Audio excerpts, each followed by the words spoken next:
Hello everyone. देखो आज हम वाटर रिक्वायरमेंट का लास्ट पार्ट कंप्लीट करेंगे। पिछली क्लास में हमने कुछ क्वेश्चन डिस्कस कर लिए थे, थ्योरी डिस्कस कर ली थी। दो तीन उसके फैक्ट्स बचे हैं और जो न्यू क्वेश्चन है ना वो डिस्कस करेंगे। इस वीडियो में अराउंड 50 to 60 क्वेश्चन रहेंगे, उनको डिस्कस करेंगे और थोड़े से फैक्ट को डिस्कस करेंगे। जो आपके बचे ऑलरेडी आप पूरा पढ़ चुके हो तो न्यू कुछ पढ़ना नहीं है। हमने पढ़ा था आपका, देखो यहाँ पे आपको बताया था सेचुरेशन कर्व, ये बहुत मेन है। आपका टी इक्वल टू 0 पे स्टार्ट होता था, यहाँ पे फुल्ली सेचुरेशन है, right. All the voids are completely filled. इसको हम सैचुरेटेड कैपेसिटी बोलते थे। फिर आप अगर उसको फ्री रख दोगे, राइट, आप सोइल को रख दो फ्रीली, तो ग्रेविटेशनल वाटर जो है ड्रेन्ड आउट हो जाता था। ग्रेविटेशनल वाटर वो वाटर होता है जो without any external force, only with the gravity force के कारण वो ड्रेन्ड हो रहा है। फिर यहाँ पे हमें फील्ड कैपेसिटी मिलती थी, ये होती थी 0.3। लेकिन ये 0.3 नहीं है, इसकी रेंज है। ये 0.1 पे भी मिल सकती है, 0.3 पे भी मिल सकती है। इसलिए ब्रैकेट में ध्यान रखो, 0.1 से 0.3 एटीएम, ये सब एटीएम में रहेगा। ये टी क्या दिखा रहा है? टेंशन दिखा रहा है कि किसमें टेंशन पे आपकी क्या क्या सिचुएशन है। मतलब टेंशन इक्वल टू 0 पे आपको सैचुरेटेड कैपेसिटी मिल रही है, at tension equal to 0.3 ATM पे आपको फील्ड कैपेसिटी मिल रही है। इसको हम फील्ड कैपेसिटी लिखते हैं। लेकिन ये फील्ड कैपेसिटी आपको 0.1 से भी मिल सकती है, जनरली हम इसलिए ब्रैकेट में लिख देते हैं। फिर आपको परमानेंट बिल्टिंग पॉइंट मिलता है, इट इज पीडब्ल्यूपी। ये कहाँ मिलता था आपको? T is equal to 15 ATM पे। लेकिन ये भी मैंने पॉइंट बता दिया, इसकी रेंज ये 7 से 32 के बीच में कहीं मिल सकता है, but the range will be 732। But generally हम मिड वैल्यू लेके चलते हैं, तो 15 एटीएम इट दिस। यहां से यहां तक आपका होता था आपका अवेलेबल वाटर। फिर आपका आता था 31 एटीएम। यहां से यहां तक आपका क्या हो जाएगा? Capillary water. कैपिलरी वाटर क्या हो जाएगा? 31 एटीएम तक। 15 से 31 आपका नॉन अवेलेबल वाटर बोलते हैं, इसको कैपिलरी स्लगिश ही बोलते हैं। कैपिलरी का वो वाटर जो अवेलेबल नहीं है, स्लगिश कर रहा है। स्लगिश मतलब होता है कि बहुत ज्यादा कुछ काम, स्लगिश मतलब वो वाटर यूज नहीं हो पा रहा है बहुत ज्यादा काम करने के बाद भी, तो इट्स अ स्लगिश वाटर। ये कभी पूछा था 1531 एटीएम तक, ये क्लियर हो गया। फिर यहाँ पे आपको अल्टीमेट विल्टिंग पॉइंट मिलता है, डेट इज यूडब्ल्यूपी। जहां पे अगर यहाँ पहुंच गए प्लांट तो फिर डाई हो जाएंगे, मर जाएंगे, इनको यहाँ सर्वाइवल मुश्किल नहीं है। परमानेंट विल्टिंग पॉइंट से नीचे ना एक बार प्लांट पहुंच भी गए तब भी उनको जिंदा कराया जा सकता है दोबारा, but after this the plant can not survive, right. तो इट्स अ 60 एटीएम। और 31 एटीएम पे आपको मिलता था हाइग्रोस्कोपिक। ये तो आपको याद करना पड़ेगा, एक बार बनाओगे तो याद हो जाएगा। और फिर ये 10,000 एटीएम तक जाता था। अगर मैं इनके बीच में बात करूं तो ये आपका ग्रेविटेशनल वाटर हो गया, ये आपका अवेलेबल वाटर हो गया। इस तरीके से आपको याद करना पड़ेगा। और ये हाइग्रोस्कोपिक वाटर हो गया। अब कौन सा वाटर आपका अवेलेबल होता है? Only capillary water. Capillary water का भी एक पार्ट अवेलेबल होता है, ठीक है। ये तो बच्चों वाली चीज थी। Now the question is how you will calculate the permanent wilting point. मेरे पास एक क्रॉप है, ये रही क्रॉप अच्छी सी, बताओ इसका परमानेंट विल्टिंग पॉइंट कैसे निकालोगे? The question is how. तो हम क्या करते हैं यहाँ पर, हम इसमें ये बहुत मेन है, जो हमने याद है कि हमने सोल मॉइस्चर कंटेंट निकालने के मेथड पढ़े थे। पहले आपका टेंशियोमीटर था, फिर आपका प्रेशर प्लेट एपरेटस मेथड था। मैंने बताया था प्रेशर प्लेट एपरेटस मेथड से हम सोइल मॉइस्चर कैरेक्टरिस्टिक कर्व को ड्रॉ करते हैं। क्यों ड्रॉ कर पाते हैं? क्योंकि वहां पे हम फील्ड कैपेसिटी और परमानेंट विल्टिंग पॉइंट हम इसी मेम्ब्रेन से निकालते हैं। तो this apparatus is used to calculate the permanent wilting point. ये बहुत इंपॉर्टेंट क्वेश्चन है।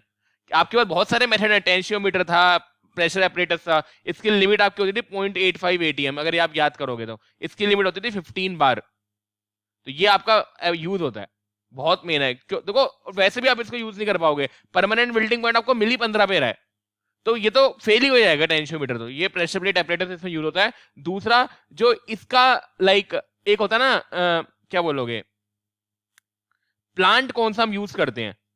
Reference plant. रेफरेंस मतलब किस रेफरेंस प्लांट को मान के हम एक क्रॉप का परमानेंट विल्टिंग पॉइंट निकालते हैं।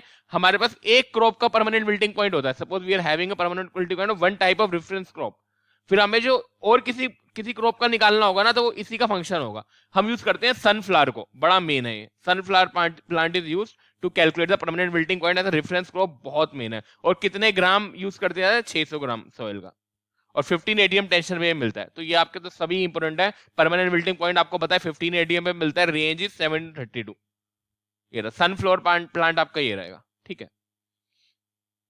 ठीक है, ये रहा। एक बार ये ध्यान रखो, अगर आप ऑर्गेनिक मोटर, ये आपके सॉइल है, अगर आप इसमें ऑर्गेनिक मैटर को आप ऐड करोगे तो what will happen, it will increase the water holding capacity. तो ये भी आपको ध्यान रखना है। Water holding capacity can also be increase with the addition of this OM. ये फैक्ट्स बेस है जो आपको याद करने पड़ते हैं। बाकी तो ये सब वही है, टी ये रहा, ये रहा, ये रहा, ये रहा। अब आपको ये पता होना चाहिए, देखो 3 तरह के वाटर आपका फ्लो होता है। जब आपका वाटर प्राइमरी कोई वाटर है, आपका ये वाटर है, ये आपकी मिट्टी है, soil, that is the ground surface. जब आपका पहली बार वो अंदर जाएगा, इसको बोला जाता है infiltration. That is the initial entry of the water into the soil. क्या है? Initial entry. इनिशियल एंट्री क्या हो जाएगा, इनफिल्ट्रेशन, ये आपका इनफिल्ट्रेशन हो गया, इट इज इनफिल्ट्रेशन। ऐसे करके फिर वो डाउनवर्ड मूव करता है, वर्टिकली डाउनवर्ड स्टेट मूव कर रहा है, it is a percolation. What is a percolation? Is a downward movement of the water, it is a percolation, percolate कर रहा है वो अगर यहां से यहां मूव कर रहा है, लेटरली मूव करता है, तो वो कहलाता है इंटरफ्लो। इंटरफ्लो बेसिकली ये होता है कि सपोज करो यहाँ का वाटर आपको यहाँ पर आया, फिर यहाँ का वाटर यहाँ, वो इंटरफ्लो कर रहा है एक ही प्लेन में हॉरिजेंटली, तो दैट इज अ इंटरफ्लो। ये आपको बताना चाहिए, दिस दिस एंड दिस, वो बार पूछा जाता है। तो जो primary intake of water into the soil, it's also vertical but it's known as a infiltration. The vertical downward movement, ये मतलब वो बोल रहा है बहुत ज्यादा मूवमेंट कर रहा है, मतलब अगर उसने 1 मीटर चढ़ा होगा तो ये 4-5 मीटर की डेप्थ कवर करेगा, मतलब वर्टिकल डाउनवर्ड।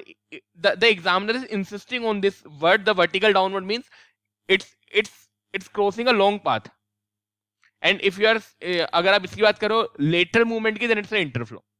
ठीक है, बहुत ही आसान चीजें हैं। तो मेन ये ध्यान रखना, परमानेंट विल्टिंग पॉइंट निकालने के लिए सन फ्लोर का यूज करते हैं, और 600 ग्राम याद करना पड़ेगा। पोरोसिटी, ये तो पिछली क्लास में बताया था, क्ले की पोरोसिटी 40 to 60% होती है, बहुत बार पूछा गया। ये आपको रेंज याद करनी है, कभी भी ऑप्शन इसके बीच में होगा तो वो भी टिक करना, ऑप्शन के ऊपर डिपेंड करेगा। और सैंडी सॉइल की बहुत बहुत डिबेट है इसमें पोरोसिटी में। के सुब्रमण्यम की बुक में लिखा है 35 to 40। मैंने बहुत सारे ऑब्जेक्टिव देखे, बहुत सारे, जिसमें आंसर है 35 to 50%। तो दोनों ध्यान रखो, 35 से 40, क्योंकि 35 से 50 के बीच में ये तो आ ही रहा है। तो क्ले की रहेगी 40 से 60, ठीक है, इसकी रहेगी 35 to 40 या 35 to 50 सैंडी सोइल की। ये सैंडी सोइल की और ये क्ले सोइल की, ये पूछा जाता है यार। अब देखते हैं क्वेश्चन, मेन क्वेश्चन है हमारे, field capacity generally ranges between, अच्छा यार ये छपा नहीं, ये एटमॉस्फेरिक प्रेशर बिटवीन 1/3 to 1/10 है। ये ना मतलब क्या हुआ, लाइक ये ना उस इक्वेशन के फॉर्म में लिखा होता है आगे, जब क्वेश्चन टाइप करते हैं कोई भी, लाइक जो ह्यूमन है वो टाइप करते हैं हम, तो वो ना उसकी फॉर्म में लिखा होता है, किसकी फॉर्म में, इक्वेशन की फॉर्म में। तो जब उन्होंने कॉपी करा होगा, कॉपी पेस्ट करके प्रेजेंटेशन आई होगी, तो वो आया नहीं है, तो ये आपका हो जाएगा 1/3। आपको पता था ये T=0 पर है। फिर फील्ड कैपेसिटी आपको यहाँ पे मिलती थी, वो फील्ड कैपेसिटी की रेंज पूछी है, बहुत अच्छा क्वेश्चन है। तो इट्स अ 0.3 से मैंने बताया था 0.1, ये 0.3 को 1/3 बोलते हैं, तो 1/10 ये। तो ये आपको हो जाएगा, अब 1/10 निकालोगे 0.1 ही तो आएगा। और ये तो फील्ड कैपेसिटी आपको एटमॉस्फेरिक प्रेशर या तो 1/3 से 1/10 के बीच के रेंज में मिलती है, तो ये सही आंसर है। अगला, which is not a kind of the water, water आपका कौन सा नहीं है, हाइग्रोस्कोपिक वाटर वो वाटर होता है, ये आपका मिट्टी है, सोइल है, इसके साथ adhering water, the water adhering to the soil particle and it is not available to the plant. वो इतना चिपका हुआ होता है कि प्लांट उसका यूज नहीं कर सकता। अब प्लांट यहाँ लगा दो, प्लांट को यहाँ पर, और बोल कि यार ये वाटर मुझे चाहिए, मिट्टी है इसका चिपका हुआ है, वाटर आपको पहुंचेगा ही नहीं रूट में। So it's not available to the plant but it's a kind of the water. इसका हाइग्रोस्कोपिक ये आपका होता है 31 से 10,000 ATM तक। Capillary water, it's a water which is available to the plant, ये तो मानना पड़ेगा। कैपिलरी वाटर आपका होता है कहां से, मैं भी भूल जाता हूँ, तो ऐसे बना रहे T=0, field capacity that is 0.3, इसकी एक ही वैल्यू लो 0.3 की फील्ड कैपेसिटी।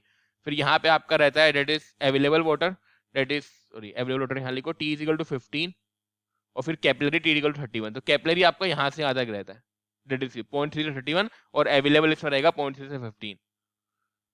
तो बिल्कुल ठीक है, ये भी आपका 0.3 से 31 ATM। ग्रेविटेशनल वाटर आपका रहता है यहाँ पर, जो फ्री ड्रेन हो जाता है 0 से 0.3, ये भी आपका काइंड ऑफ वाटर है। हाइड्रोलॉजिक तो कोई वाटर ही नहीं है, हाइड्रोलॉजिक तो हम फ्लड इक्वेशन में आपका पढ़ेंगे, तो हाइड्रोलॉजिक और वो होती है हाइड्रोलिक, वो आपकी होती है कंटिन्यूटी इक्वेशन, फ्लड राउटिंग, ये कोई वाटर नहीं है। द टेंशियोमीटर इज बेस्ट सुटेड, मैंने बताया टेंशियोमीटर आपका सबसे मेन है, टेंशियोमीटर आपका बेस्ट सुटेड होता है सैंडी सॉइल के लिए। और किस सॉइल के लिए काम नहीं करता, क्ले सॉइल के लिए बिल्कुल काम नहीं करता, क्योंकि क्ले आपकी फाइन टेक्सचर्ड सॉइल होती है। It's very difficult to measure the soil moisture content of a fine textured soil with a tensiometer, so it works very well for the sandy soil. इसकी अपर लिमिट कितनी होती है, 0.85 ATM। ये सारे factor भाई पूछे जाएंगे बार बार, कभी सेंटी बार में पूछ लेता है। तो देखो, अब एक ATM और बार में डिफरेंस तो होता है, मेरी ख्याल से शायद 1.013 बार होते हैं शायद, पर हम उसको उतने लेके चलते, तो 85 कर दोगे तो ये सेंटी ATM हो जाएगा, इट इज सेंटी ATM। एक जैसे एक सेंटी का मतलब क्या होगा, 100 से मल्टीप्लाई कर दी, और इस ATM को कन्वर्ट ही करोगे ना, तो हम 85 बार ही लिखते हैं जनरली। मुझे पता थोड़ा अलग आएगा, पर जनरली सब बुक में 85 बार है, तो बहुत ही आसान है सेंटी सॉइल, तो 85 बार भी मेजर करता है centibar. The soil moisture tension at field capacity, देखो आ गया फिर से अच्छा क्वेश्चन, T=0, फिर यहाँ पे फील्ड कैपेसिटी मिलेगी जिसको मैं 0.3 लिख रहा हूँ, but the range will be the 0.1 से 0.3, और 0.1 को मैं 1/10 भी लिख सकता हूँ, या 1/3 भी लिख सकता हूँ, दोनों ऑप्शन हो सकते हैं, या तो ये आंसर होता है, या ये आंसर होता है, या ये आंसर होता है, अगर वो एक वैल्यू पूछ रहा है, या फिर ये भी हो सकता है डायरेक्ट 0.1। तो आपको जो फील्ड कैपेसिटी पूछे तो चारों की चारों चीजें बिल्कुल क्लियर होनी चाहिए। ये देखो यही तो याद करना है बस, इसकी रेंज याद कर लो बस, ये वाली 0.1 से 0.3 होता है, तो ये रहा 0.1 से 0.33, बिल्कुल ठीक है। Atmosphere, the depth of the irrigation water required to bring the soil moisture content to the soil up to the field capacity। देखो ये रहा आपकी ये फील्ड कैपेसिटी होती है, सैचुरेटेड कैपेसिटी, यहाँ पे आपको परमानेंट विल्टिंग पॉइंट मिलता है। यहाँ पे आप वाटर करना अप्लाई करते हो, यहाँ पे पहुंचते हो, ये आपका अवेलेबल वाटर होल्डिंग कैपेसिटी होती है। अब इसमें कुछ ही वाटर आपका डिप्लीट होता है जिसमें आप अप्लाई करते हो, तो ये आपका सोइल मॉइस्चर डेफिशिएंसी होती है। जितना डेफिशिएट होगा ना उतना ही वाटर अप्लाई करना। देखो ये तो आपका अवेलेबल वाटर होल्डिंग कैपेसिटी है, इट इज AWSC। अब मैं बोलूंगा कि रेडिली अवेलेबल वाटर कितना है, इट इज RAW, तो वो आपका होता है अवेलेबल वाटर होल्डिंग कैपेसिटी। क्योंकि सपोज करो इतना होना डिप्लीट हुआ होगा, आप फील्ड कैपेसिटी पे फार्मर देखो, मान लो कि यहाँ पे पानी भरा हुआ था, पूरा फील्ड कैपेसिटी तक पानी था आपका पूरा भरा हुआ था, वो फार्मर ने क्रॉप लगाई, पानी को यूज कर रहा है, यहाँ पे 100 सेंटीमीटर था, अगले दिन वो 20 सेंटीमीटर यूज कर लिया, 80 सेंटीमीटर बचा, 70 सेंटीमीटर बचा। इन दोनों के बीच में उसमें देखना था कितना वाटर डिप्लीट हुआ। हो सकता है वो यहीं पे पानी अप्लाई कर दे, वो थोड़ा कि पूरा डिप्लीशन में देखा, अगर पूरा डिप्लीट हुआ तो 100% डिप्लीशन में आना पड़ेगा, बट जितना भी इन दोनों के बीच का डिफरेंस डिप्लीट होगा हमें उतना ही अप्लाई करना पड़ता है। तो that's readily available water, it's available water holding capacity into इसको बोला जाता है MAD, मैक्सिमम अलाउबल डेफिशिएंसी। ये आपका पोटैटो के लिए होती है 0.3।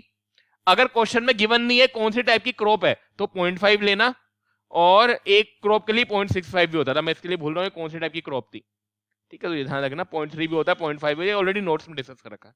तो soil moisture deficiency, depth of the water अभी होती है डेल्टा होती है, डेल्टा इक्वल टू 8.64 B/D। अगर ये मीटर में है, ये B डेस में है, और ये हेक्टेयर बाई क्यूमेक में, तो ये आपकी होती है delta, that is depth of the water, B that is base period होता है डेस में, और ड्यूटी आपकी होती है it's a number of the land of the hectare by which, मतलब ये होता है कि अगर मैं 1 मीटर क्यूब पर सेकंड का डिस्चार्ज छोड़ रहा हूं तो एक कितने नंबर ऑफ हेक्टेयर लैंड को इरिगेट करेगी, तो that's why measure in the hectare पर क्यूमेक। क्यूमेक होता है आपका, that is cumec equal to metre cube per second.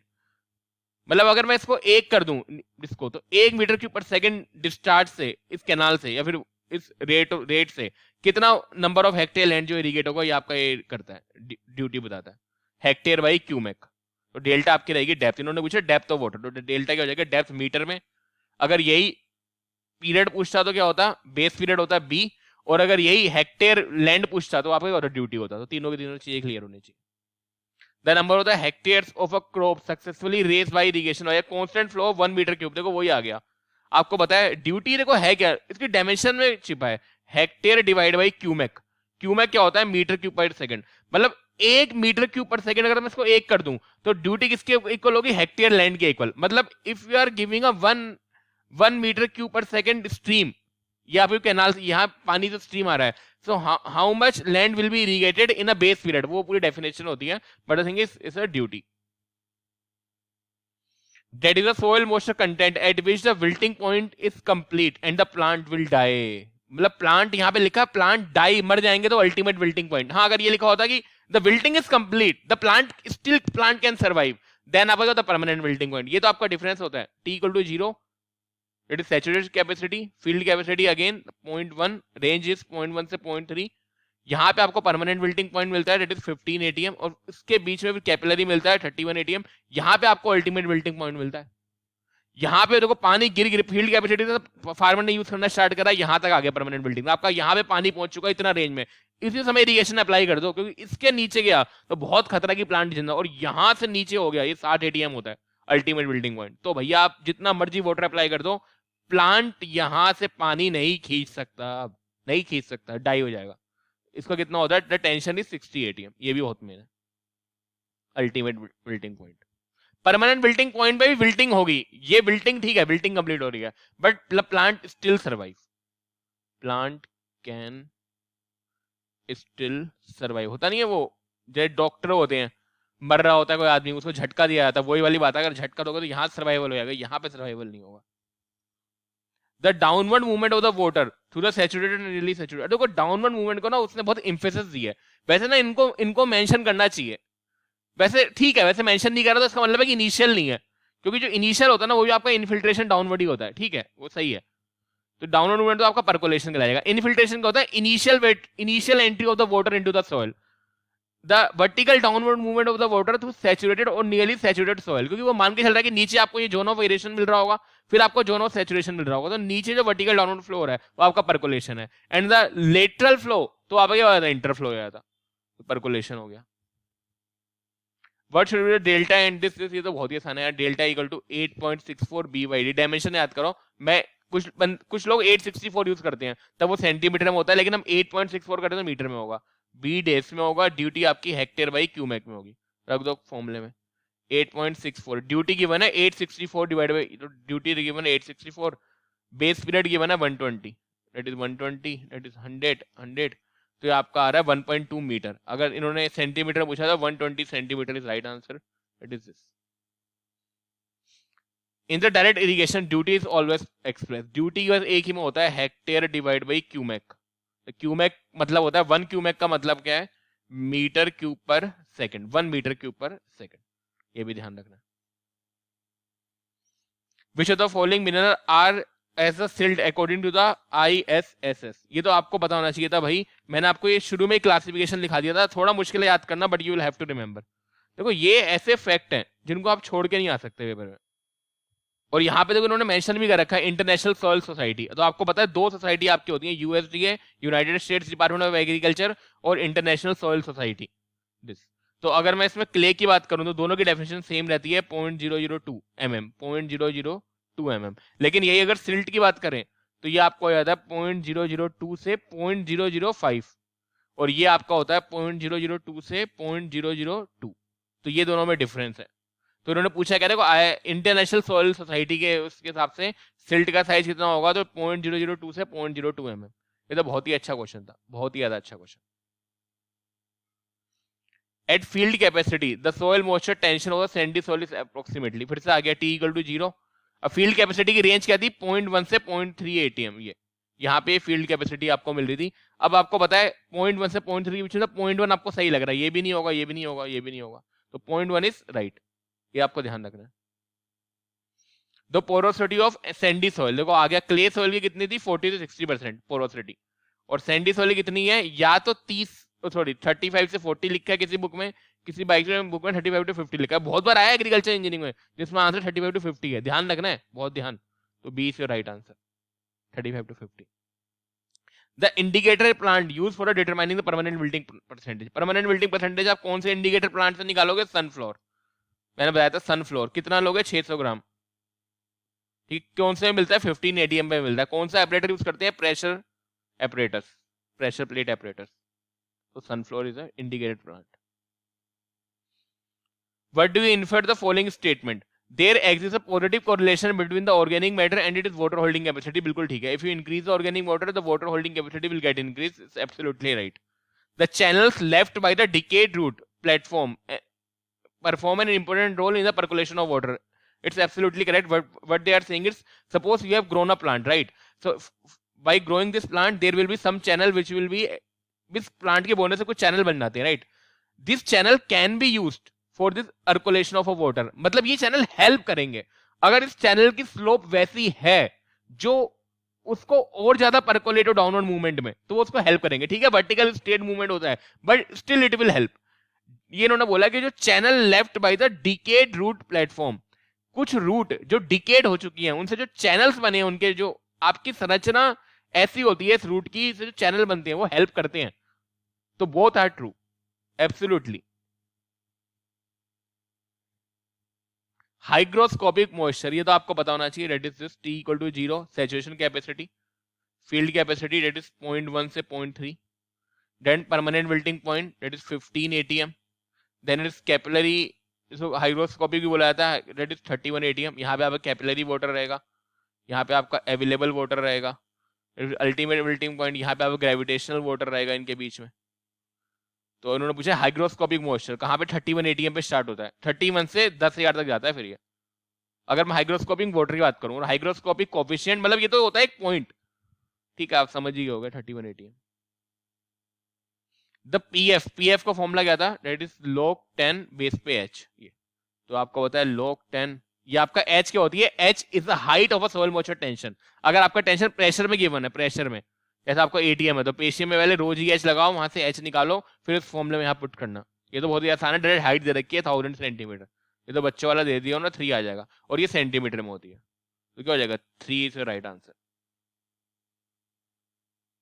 The soil moisture extraction pattern मैंने बताया था, अगर आपकी सोइल की डेप्थ है, ये आपने प्लांट लगा रखा है, इस प्लांट को मैंने 4 डेप्थ में बांटा है, बिल्कुल सेम डेप्थ, ये प्लांट है आपका, ये 25% डेप्थ है फर्स्ट उसकी, सेकंड 25% डेप्थ थर्ड, और ये क्या है डेप्थ है, ये कितना प्लांट एक्सट्रैक्ट करेगा, तो फर्स्ट वाला करता है 40, सेकंड वाला 30 और ये 20 और ये 10, तो उनका रेशियो रहेगा दिस 40 30 20 10।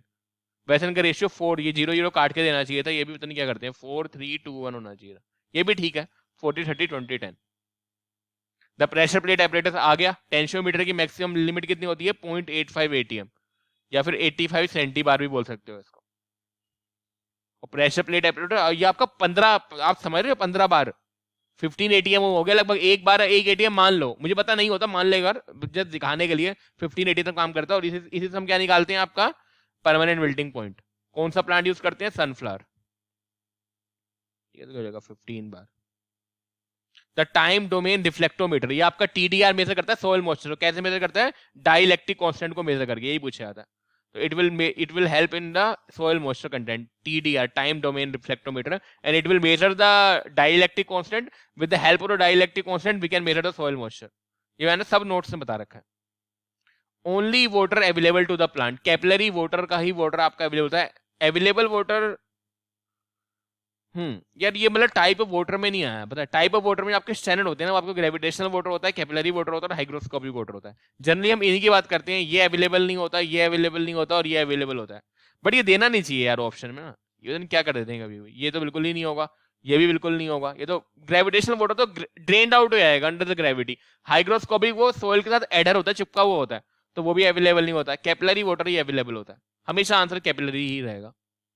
द कंजक्टिव यूज, देखो कंजक्टिव में होता है कंबाइन, आप ग्राउंड वाटर और सरफेस वाटर, आप समझ रहे हो, ये मिट्टी है, इसके ऊपर कुछ वाटर है और ग्राउंड वाटर है, आप उन दोनों को कंबाइन यूज करो ताकि आप सभी प्रॉब्लम को दूर कर सको। एक तो वाटर स्कार्सिटी इतनी है, so you can efficiently use, और दूसरा अगर वाटर लॉग भी हो रहा है, वाटर इकट्ठा होगा, ज्यादा वाटर लॉग होगा, तो हम उसको ग्राउंड वाटर में भेजकर बहुत ज्यादा यूज कर सकते हैं, या कभी ग्राउंड वाटर में बहुत ज्यादा इकट्ठा हो गया और यहाँ पे वाटर इकट्ठा हो गया, तो मतलब समझ रहे हो, if we know how we can use this water combine, so we can solve many problems, especially water logging, तो ये combine use होता है, इसका बहुत ज्यादा मेन है। the depth of the irrigation again delta is equal to 8.64 B/D, ये आपके डेप्थ ऑफ इरिगेशन होता है, बेस पीरियड होता है, ये ड्यूटी होती है हेक्टेयर बाई क्यूमेक में, तो डेप्थ ऑफ वाटर आपका क्या रहेगा, डेट इज क्या delta. Which of the following is mineral size according to the ISS, ये रहेगा, फिर से आगे आपका सिल्ट में वही आपको बताया था, यही रहेगा 0.02, एक आपका होता है USW है और एक ISS, अगर आप क्ले देखोगे तो दोनों में सेम रहता है, less than 0.002, less than 0.002, silt की बात करोगे तो 0.002 से 0.05, 0.002 से 0.02, तो B से और C से right answer. Unit of delta is, delta की यूनिट क्या होती है, तो सेंटीमीटर रहेगी या मीटर रहेगी, तो मीटर कर लो, ऐसा यूनिट मीटर, ठीक है।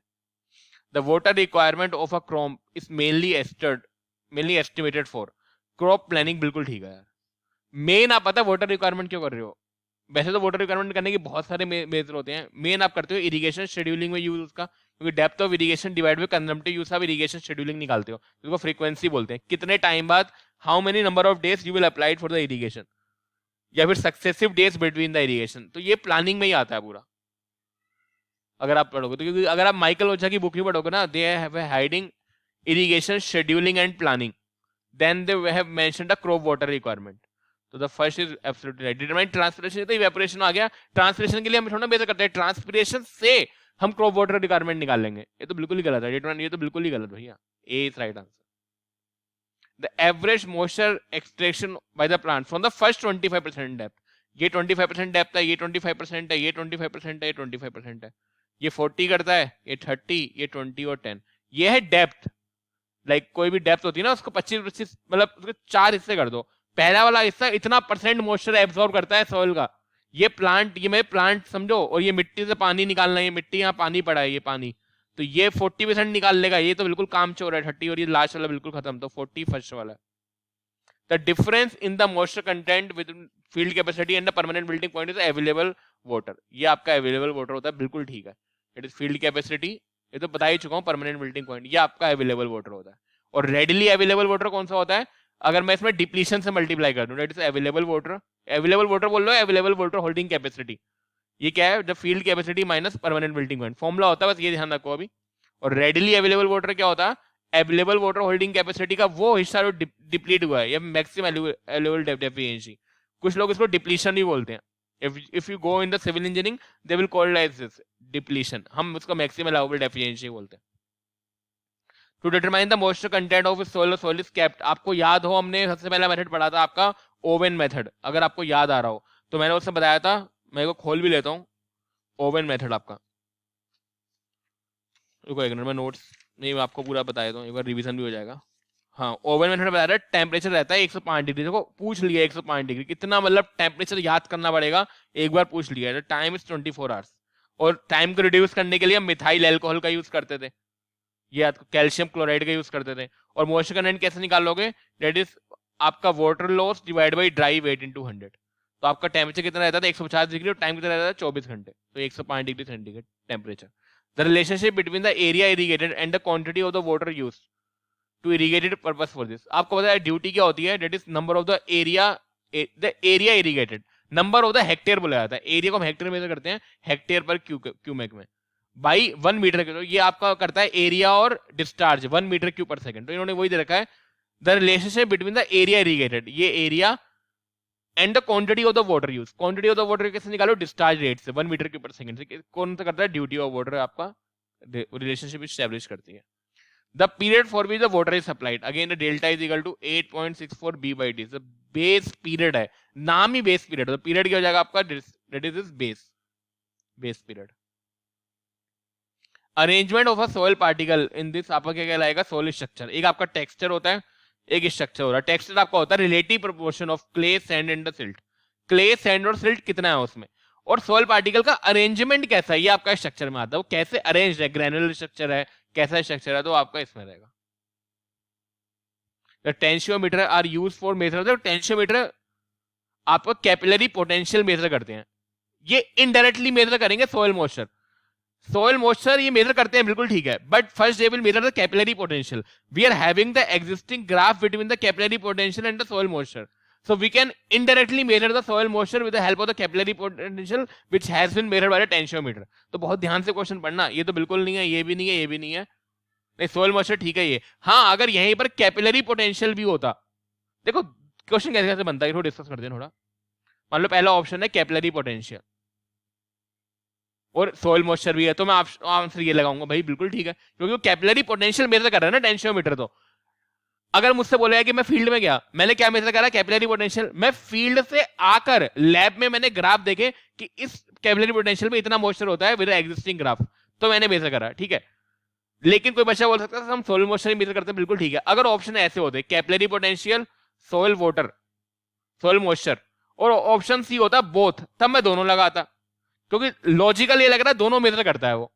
बट अगर ऑप्शन 4 है और बोथ नहीं है, तो मैं कैपिलरी पोटेंशियल को ज्यादा प्रेफरेंस दूंगा as compare to the soil moisture, ये ध्यान रखना कभी यही पूछा है तो डी ठीक है, इसमें तो एक ही है।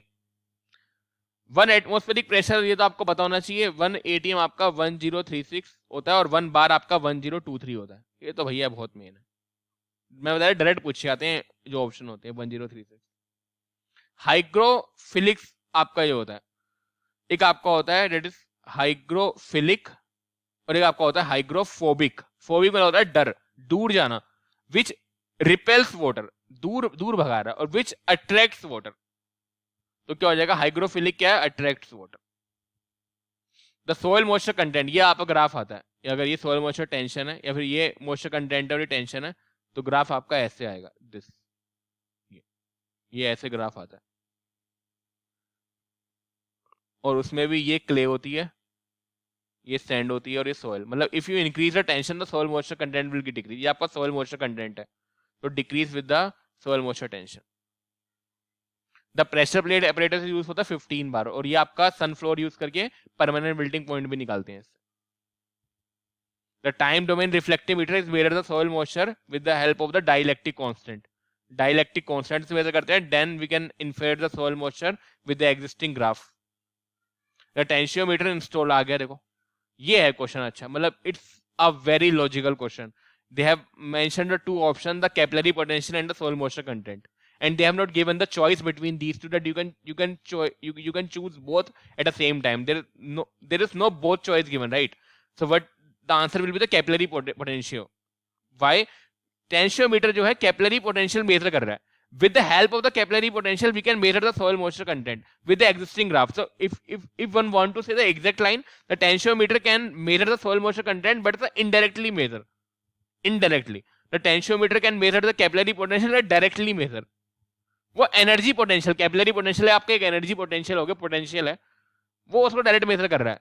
With the help of curve और समथिंग और whatever it is, it will measure the soil moisture content. It will depends upon these parameters which have been measured directly. तो आपका B हो जाएगा, that is this. At a given soil moisture content, the soil moisture tension. If you see the graph, that is the soil moisture content, that is the tension. ये graph होता है आपका this and this. मैंने बताया class याद करने का तरीका. क्लास यहां से स्टार्ट होगा, CLS. यहाँ पे क्ले आएगा, क्लास है ना, फिर लूम आएगा, फिर सैंड आएगा, लूम और ये सैंड. अब उन्होंने बोला है for a given soil moisture content, कोई भी मॉइस्चर कंटेंट ले लो, मैं ये वाली ले रहा हूँ, यहाँ पे ग्राफ खींचो, ऐसे करके लाइन खींचो. तो अगर आप इस सोल मॉइस्चर कंटेंट की बात कर रहे हो, मैंने एक्स ले लिया, तो यहाँ पे अगर आप देखोगे तो टेंशन किसकी ज्यादा आई है, तो टेंशन आपकी क्ले की सबसे ज्यादा है. ये क्ले की टेंशन है, ये सबसे ज्यादा है, फिर लूम की है और फिर सैंड की है. तो tension of clay higher than the tension of loam, higher than the tension of sand. तो बोल सकते हो कि सैंड की, फिर लूम की, फिर क्ले की. डी से राइट आंसर. बहुत ही अच्छा क्वेश्चन था. It's very good question, I will say. For a delta of this and this, ये तो आपका क्या है भाई, B/D. और आपको ध्यान रखना है ये मीटर, ये डेस और ये हेक्टेयर बाई क्यूमेक. इन्होंने दे रखा है 8.64 है ना, मैं इसको मीटर में ले रहा हूँ. बेस पीरियड आपका 120 है, ड्यूटी आपकी 432 है. हेक्टेयर बाई क्यूमेक में 100 से करो, ये 2 बढ़ जाएगा, it is 240 by 100, it is 2.4 metre, या बोल सकते हो 240 centimetre. The porosity of clay आ गया. क्ले सोइल की पोरोसिटी कितनी होती है, 40 से 60, और सैंडी सोइल कितनी होती है, आइदर 35 से 40 और 35 से 50. एग्रीकल्चर इंजीनियरिंग के मोस्ट आंसर यहाँ से आते हैं, ठीक है, दोनों ही ठीक है, पर के सुब्रमण्यम में ये लिखा हुआ है. The soil moisture content decreases with the increase in soil moisture tension. बिल्कुल ठीक है, ये सोइल मॉइस्चर कंटेंट का ग्राफ देख लो किसी भी सोइल का. अगर आप देखोगे तीनों सोइल का बनाया था मैं ऐसे, क्ले, लूम और सैंडी, तीनों सोइल में if you increase this it will get decrease. Delta, अगर आपका डेल्टा आपका होता है 8.64 B/D, अगर ये मीटर में, अगर यही सेंटीमीटर में करोगे तो 100 से मल्टीप्लाई कर दो तो 864 हो जाएगा. तो delta is equal to 864 B/D if the delta in centimetre and B is in days and it is hectare by cubic. Everything apart from these variable is constant. If you change it from the meter to the centimeter, you will have to multiply by the 100. तो बहुत ही आसान था ये तो. Again वही है यार, क्या करें, दोबारा वही आ रहे हैं, ठीक है ना, ये तो मतलब कर ही लोगे. What is the force that holds the two particle of the same kind together? मैंने बताया एक एडर्सन होती है, एक कोहेसन होती है. कोहेसन, एडेशन के नाम में ही है AD, डिफरेंट पार्टिकल. डिफरेंट मतलब होगा जैसे मिट्टी और वाटर, सोइल और वाटर, ये डिफरेंट है, सोइल अलग वाटर अलग. कोहेजन क्या हो गया, वाटर के बीच में जो फोर्स लग रही है, सोइल पार्टिकल के बीच में, मतलब सेम पार्टिकल. कोहेजन मतलब होता है सेम. उन्होंने क्या पूछा है, of a same kind. Same kind का मतलब है कि अगर मटेरियल ए है तो वो ए के बीच में लगा रहा है, तो यानी वाटर सोइल वो भी लेना है, तो कोहेजन हो जाएगा सेम के बीच में. तो एडिशन डिफरेंट होती है, कोहेजन सेम होती है, बिल्कुल ठीक है, ये तो कुछ है ही नहीं. तो 2 इज ओनली D2 ओनली, बिल्कुल ठीक है, कोहेजन. ये भी वही आ गया. बताओ यार कितना करेंगे इसको, ये तो ए इसका राइट आंसर है. क्या करना है, बच्चों वाले क्वेश्चन है. What does the duty of a crop signify? Duty क्या डिफाइन करती है, it is hectare divide by cumec. ये कि number of the lands irrigated by a 1 metre cube second discharge stream, ये 1 cumec second. It's an area in hectare irrigated by the 1 cumec discharge release continuously for the base period at a particular crop. बिल्कुल ठीक है कि अगर मैं इसमें 1 metre cube या 1 cumec का रेट का डिस्चार्ज खींचूं और बेस पीरियड तक वेट करूं, तो इसने कितना एरिया इरिगेट करेगी, यही ड्यूटी है. Duty signifies the number of the area irrigated by a 1 metre cube और second for up to which time a base period. Duty is very right answer. The crown root irrigation, मैंने बताया था आपकी दो crop आपकी होती है wheat. देखो जब आप वीट को गेहूं को उगाते हो ना तो उसमें क्रिटिकल स्टेज आती है। क्रिटिकल स्टेज में आपका मेन होता है कि अगर आपकी क्रिटिकल स्टेज में वाटर अवेलेबिलिटी ठीक है, क्रिटिकल स्टेज समझ रहे हो, बहुत ज्यादा स्ट्रेस, ठीक है, तो वीट के लिए आपकी आएगी क्राउन रूट इरिगेशन, CRI, बहुत फेमस है, बहुत फेमस। और जो आपकी क्रॉप ग्रोथ होती है ना, क्रॉप ग्रोथ की बात कर लो, प्रोडक्टिविटी की बात कर लो, तो crop growth and crop this are the function of the water available in this period. आप समझ रहे हो ये है क्या बेसिकली? अगर आपने BSc AG पढ़ी हो ना, तो वीट गेहूं आप उगा रहे हो, तो गेहूं जब आप उगाना स्टार्ट करते हो तो आपकी बहुत ही अच्छी स्टेज आएगी। फिर जब धीरे धीरे वो उगेगी उसमें स्ट्रेस डेवलप होगा, the crop needs water and it's a critical time when the crop needs water. तो दैट्स क्रिटिकल स्टेज। हर क्रिटिकल स्टेज जो होती है क्रॉप की अलग अलग होती है। जैसे वीट को हम बोलते हैं CRI, it's a critical stage of the wheat that the water should be provided. ऐसी अगर मैं वेजिटेबल क्रॉप की बात करूं, सीरियल क्रॉप की, सॉरी, उनकी होती है TILLERING, टिलरिंग। ये आपकी क्रिटिकल स्टेज के नाम है। आपको हर क्रॉप का याद करना पड़ेगा, राइस और ये, बट याद करना इतना इम्पॉसिबल है, वो इतना इम्पॉसिबल है कि मतलब बहुत 12-13 नाम है यार। आसान बात थोड़ी ना। अगर आप if you preparing for a bank FO then you will read, otherwise a wheat जो आपकी माइकल AM माइकल है, वीट और cereal crop they are more than enough. और ये ध्यान रख लो, फिर से बोल रहा हूँ, क्रॉप ग्रोथ जो होती है वाटर अवेलेबिलिटी पे डिपेंड करती है। उन्होंने क्लियरली मेंशन कर रखा है क्राउन रूट इरिगेशन, तो आपको देखते ही समझ जाना है कि क्राउन रूट इरिगेशन में वो बात कर रहा है किसकी? वीट की। अब इसकी भी एक और नेट में सर्च कर लेना, इसकी क्रिटिकल स्टेज क्या होती है, इसकी क्रिटिकल स्टेज क्या होती है, इसकी क्रिटिकल स्टेज याद कर लेना अगर आप करना चाहते हो तो। In the soil the available form of the water of the plant is, जो आपका अवेलेबल है कैपिलरी, बिल्कुल अवेलेबल नहीं होता ग्रेविटेशनल वाटर, ये आपका अवेलेबल होता है, ये भी अवेलेबल नहीं होता, ये तो कोई बात ही नहीं है। तो B, the capillary water is the only water that is available. Irrigation water divide by cumulative pan evaporation, ये अगर आप देखोगे ना तो ये इरिगेशन वाटर दिखा रहा है आपको कितना वाटर अप्लाई करना है। क्यूमुलेटिव पैन इवेपोरेशन कितना दिखा रहा है कि वाटर रिक्वायरमेंट कितनी है, कि जितना वो इवेपोरेट करेगा उतना ही वाटर अप्लाई करना है। राइट, सपोज करो ये प्लांट है, मैंने बोला कि इसको 10 सेंटीमीटर इरिगेशन देना है, मैंने आज दिया इरिगेशन। अगर मुझे इसकी पैन इवेपोरेशन बताओ कि हर दिन ये 2 सेंटीमीटर पर डे यूज करता है, that is a consumptive use, how much water is used by the plant on a daily basis, तो that's a cumulative pan evaporation. क्योंकि जितना वो इवेपोरेशन करेगा उतना ही प्लांट यूज कर, ठीक है। कंजम्पटिव यूज आपका होता है evapo translation plus 1% of evapo, मैं बोल रहा हूँ कि जनरली निकलता वहीं से, if you are having a knowledge. तो अगर मुझे ये पता हो तो यहाँ से मैं इरिगेशन शेड्यूलिंग निकाल लूंगा। ओके, 10 सेंटीमीटर मैंने अप्लाई करा है, 5 दिन ही चलेगा, हर दिन वो 2 सेंटीमीटर यूज करता है, so we will have to apply the irrigation after the 5 days again, क्योंकि वो 10 दिन तक चलता है। तो this ratio help in the irrigation scheduling. Scheduling का मतलब क्या होता है? फ्रीक्वेंसी, शेड्यूल कर रहे हो आप इरिगेशन को, scheduling the irrigation. Readily available soil moisture आ गया, देखो ये आपका फील्ड कैपेसिटी है, परमानेंट बिल्डिंग पॉइंट है, इसके बीच में आपका होता है अवेलेबल वाटर होल्डिंग कैपेसिटी। जितना डिप्लीट होगा, अब रेडली अवेलेबल वाटर क्या होता है? How much water is get depleted, पूरा डिप्लीट नहीं हुआ, सपोज करो इतना डिप्लीट हुआ है, तो it's a maximum allowable deficiency into the available water holding capacity. Now what is the value of this maximum allowable deficiency? Potato के लिए मिनिमम होती है 0.3, 0.5 भी होती है, 0.65 भी होती है, राइट। एक मिनट रुको, कभी मैं ही भूल जाता हूँ। देखो फैक्ट बेस पूरा पेपर रहता है, ये ध्यान रखा। हाँ, 0.65 इन्होंने लिख रखा है जनरली क्रॉप्स के लिए, और 0.5 वेजिटेबल। और अगर क्वेश्चन में गिवन नहीं है तो 0.5 ही आंसर लगाना। अब यहाँ पे ये नहीं गिवन नहीं है, इन्होंने प्लांट मेंशन कर दिया, they have not mention the crop, like ये क्रॉप है, ये वेजिटेबल क्रॉप है आपकी, ठीक है, और ये आपका आलू है, पोटैटो, तो हम मान के लेंगे वेजिटेबल क्रॉप है, तो ये आपको हो जाएगा 50%, और 65% तो ऑप्शन में भी नहीं है, तो ये भी बड़ा आसान था हमारे लिए। तो 50% आपका ऑप्शन में एक ही, तो आपका ये क्रॉप मानेंगे वेजिटेबल वाली, और आंसर सी हो जाएगा। एडिशन डिफरेंट पार्टिकल, तो B attraction of the particle to different molecule, similar तो बिल्कुल गलत है।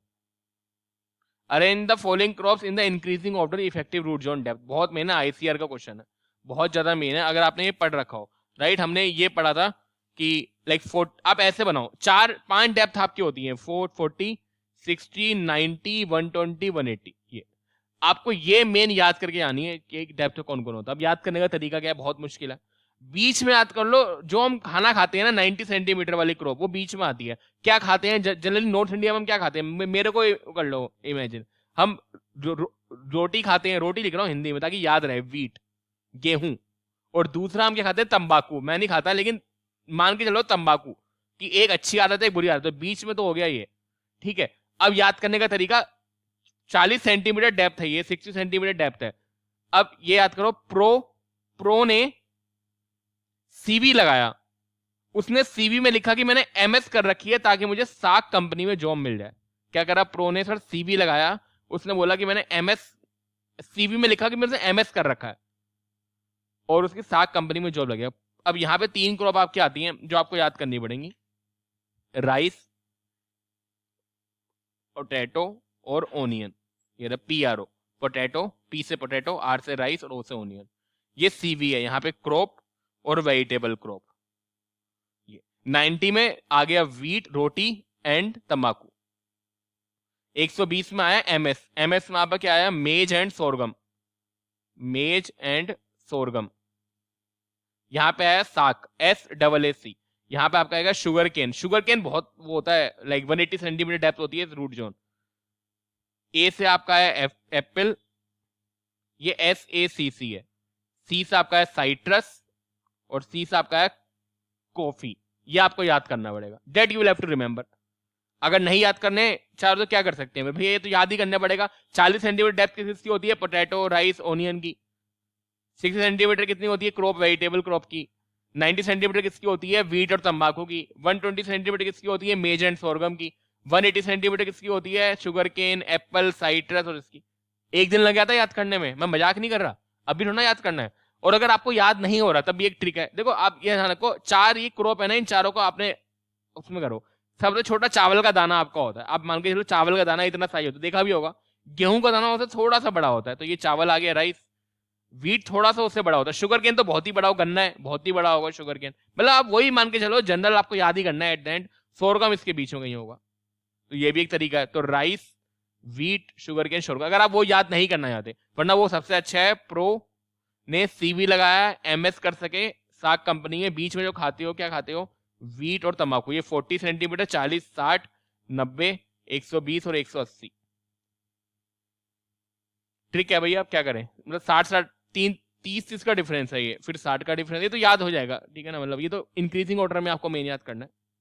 तो अगर आप देखोगे तो क्या हो जाएगा, सबसे पहले राइस B, फिर वीट D, फिर आपकी मेज C, फिर आपका A, BDC है, तो BDCA is right. The available water to the plant is dependent on the moisture content at between the field capacity and the permanent wilting point. ये ठीक है, सैचुरेशनेबल, ये गलत, ये गलत, ये गलत। The force that helps in the water molecule to attract each other. Water molecule इतनी सेम फोर्स लग रही है, तो कौन सी फोर्स होगी, ये वाली। कोहेजन मतलब सेम, और एडिशन नाम में छिपा है AD, एडिशन D डिफरेंट, तो कोहेजन क्या हो जाएगा, C, same particles. The upper limit of tensiometer बच्चे को पता है 0.85 ATM होती है। अगर आप चेंज करोगे तो सोर्स से मल्टीप्लाई कर दो तो 85 सेंटी ATM हो जाएगी। मुझे पता है एक ATM में शायद 1.013 बार होते हैं, तो 85 इंटू 1.013 करोगे तो ये सेंटी बार आएगा, तो लगभग 85 ही आएगा, कुछ ज्यादा इफेक्ट पड़ता नहीं है, तो 85 सेंटी बार मान लेते हैं C। The conjunctive use the surface and the ground water, तो सभी को पता है, इसमें ऐसा क्या है। तो इसमें इतने ही क्वेश्चन थे, थैंक यू वेरी मच।